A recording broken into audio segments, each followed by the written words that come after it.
साथियों, अभी तक जो हमारी शिक्षा व्यवस्था है उसमें व्हाट टू थिंक, मैं बहुत जिम्मेवारी से बोल रहा हूं, व्हाट टू थिंक पर फोकस रहा है, जबकि इस शिक्षा नीति में हाउ टू थिंक उस पर बल दिया जा रहा है।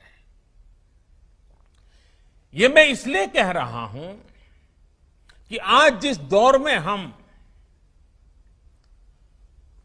और ये दौर ऐसा है जहां इंफॉर्मेशन और कंटेंट की कोई कमी नहीं है, एक प्रकार से बाढ़ आई हुई है। हर प्रकार की जानकारी आपके मोबाइल फोन पर अवेलेबल है। जरूरी ये है कि कौन सी जानकारी हासिल करनी है, क्या पढ़ना है। इस बात को ध्यान में रखकर ही राष्ट्रीय शिक्षा नीति में प्रयास किया गया है कि जो पढ़ाई के लिए लंबा चौड़ा सिलेबस होता है, ढेर सारी किताबें होती हैं, उसकी अनिवार्यता को कम किया जाए। अब कोशिश ये है कि बच्चों को सीखने के लिए inquiry based, discovery based, discussion based और एनालिसिस बेस्ड तरीकों पर जोर दिया जाए। इससे बच्चों में सीखने की ललक बढ़ेगी और उनके क्लास में उनका पार्टिसिपेशन भी बढ़ेगा। साथियों, हर विद्यार्थी को, स्टूडेंट को यह अवसर मिलना ही चाहिए कि वो अपने पैशन को फॉलो करे। वो अपनी सुविधा और जरूरत के हिसाब से किसी डिग्री या कोई कोर्स को फॉलो कर सके और अगर उसका मन करे तो वो छोड़ भी सके। अक्सर ऐसा होता है कि कोई कोर्स करने के बाद स्टूडेंट जब जॉब के लिए जाता है तो उसे पता चलता है कि जो उसने पढ़ा है वो जॉब की रिक्वायरमेंट को पूरा नहीं करता।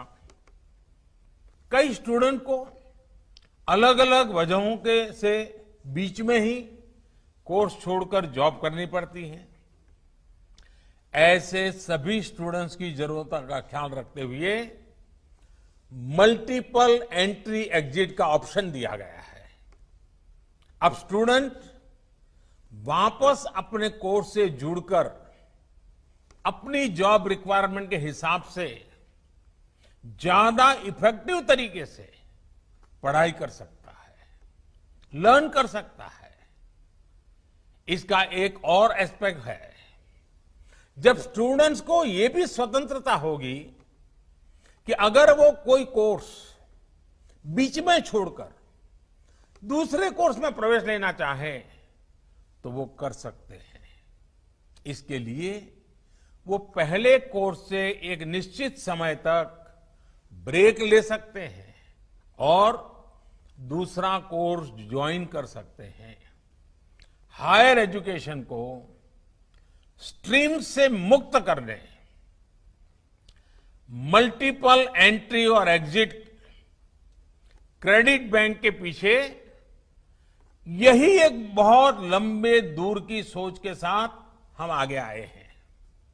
हम उस एरा की तरफ बढ़ रहे हैं जहां कोई व्यक्ति जीवन भर किसी एक प्रोफेशन में ही नहीं टिका रहेगा।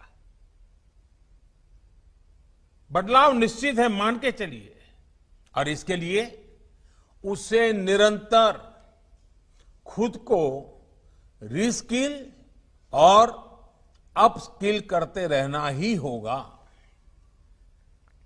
नेशनल एजुकेशन पॉलिसी, राष्ट्रीय शिक्षा नीति में इसका भी बारीकी से ध्यान रखा गया है।